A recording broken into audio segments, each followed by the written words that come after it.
دوستوں اور ساتھیوں، پاکستان میں اس وقت ریاست کے مختلف اداروں کے درمیان جو ٹکراؤ، کشیدگی اور تضادات پائے جاتے ہیں، اس کی آج کل لڑائی جو ہے وہ پارلیمنٹ اور سپریم کورٹ میں چل رہی ہے۔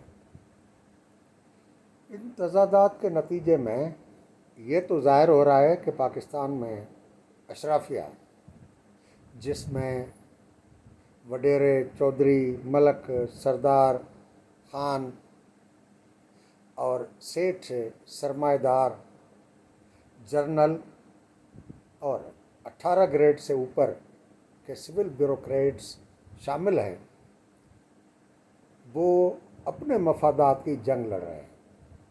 ان تمام ٹکراؤ میں، تضادات میں، اور جو سارا دن یوٹیوبس اور ٹی وی چینلز پر خبریں آتی ہیں، اس میں عوامی ایجنڈا کہیں بھی نہیں ہے۔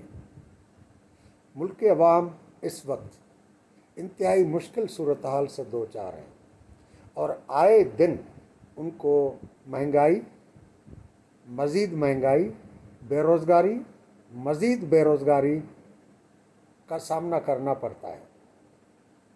عالم یہ ہو گیا ہے کہ نوجوان جو ہائیلی ایجوکیٹڈ، آئی ٹی سے ریلیٹڈ اور انجینئرنگ، میڈیکل سے ریلیٹڈ گریجویٹ، پوسٹ گریجویٹ ملک سے بھاگ رہے ہیں۔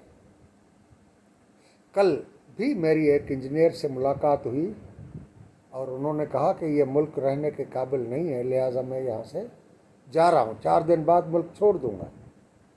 لاکھوں کی تعداد میں یہ نوجوان جا رہے ہیں۔ پی ایچ ڈی اسکالر کے لیے جو باہر پی ایچ ڈی کرنے جاتے ہیں، ان میں سے ایک بہت بڑی تعداد ملک میں واپس آنے کو تیار نہیں ہے، اور ان حکمرانوں کے جھگڑے وہ ختم ہی نہیں ہوتے۔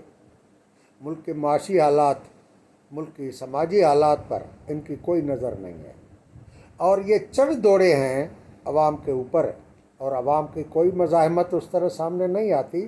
اس وجہ سے آئے دن یہ اپنے مفادات کی لڑائی میں روز آئین میں تبدیلیاں کر رہے ہیں۔ کبھی سپریم کورٹ کو پروسیجر اینڈ پریکٹس بل بنا کے دیا جاتا ہے، پھر جب ضرورت تبدیل ہوتی ہے تو اس کو پھر تبدیل کیا جاتا ہے۔ قومی اسمبلی میں نشستوں کا معاملہ ہے، سپریم کورٹ ایک فیصلہ کرتی ہے، پارلیمنٹ دوسری فیصلہ کرتی ہے، الیکشن کمیشن تیسرا فیصلہ کرتی ہے۔ بھائی سوال یہ ہے کہ اس ملک کے اندر عمران خان نے حکومت کی، اس سے پہلے نواز شریف کی پارٹی نواز لیگ نے اور پیپلز پارٹی نے حکومت کی، اور ان میں وہ تمام پارلیمانی پارٹیاں جو صوبائی پارٹیاں ہیں، جو پختونخوا سے تعلق رکھتی ہیں، بلوچستان سے تعلق رکھتی ہیں، یا سندھ کے شہری علاقوں سے تعلق رکھتی ہیں، وہ سب وقت بوقت اقتدار میں آئی ہیں۔ جنرل بھی اس ملک کے اوپر 10-11 سال ہر مرتبہ حکومت کرتے آئے ہیں، اور 33 سال 30 سال سے زیادہ عرصہ انہوں نے سیدھی حکمرانی کی ہے۔ اسی طرح پاکستان پر پوری سول اسٹیبلشمنٹ چلانے والے یہی آفیسر ہیں، یہی ڈی ایم جی گروپ ہے، لیکن حالات پاکستان کے سدھر نہیں رہے، مزید خراب ہو رہے ہیں۔ تو ان قانون میں تبدیلیوں کا عام عوام کا اسے کیا تعلق؟ یہ اشرافیہ کی لڑائی کا کھیل ہے، اور یہ کھیل تب تک جاری رہے گا جب تک عوام کی لڑائی منظم نہیں ہوتی۔ عوام کی لڑائی منظم ہوگی تو یہ آپس میں سمجھوتے کر لیں گے، کمپرومائزز کر لیں گے۔ کمیونسٹ پارٹی آف پاکستان کے سیکریٹری جنرل کی حیثیت سے میں امداد قاضی یہ کہتا ہوں، اور عام عوام سے مطالبہ کرتا ہوں، محنت کشوں سے مطالبہ کرتا ہوں کہ یہ حکومتیں آپ کے مفادات کے خلاف فیصلے کر رہی ہیں۔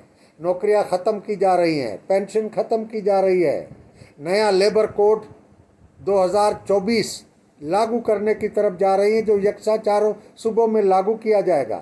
یونینوں کو محدود کیا جائے گا، اسینشل سروسز ایکٹ نافذ کر کے وابڈا کی یونین کو بین کیا جا رہا ہے۔ یہ تمام فیصلے جو ہو رہے ہیں وہ عوام دشمن محنت کش طبقے کا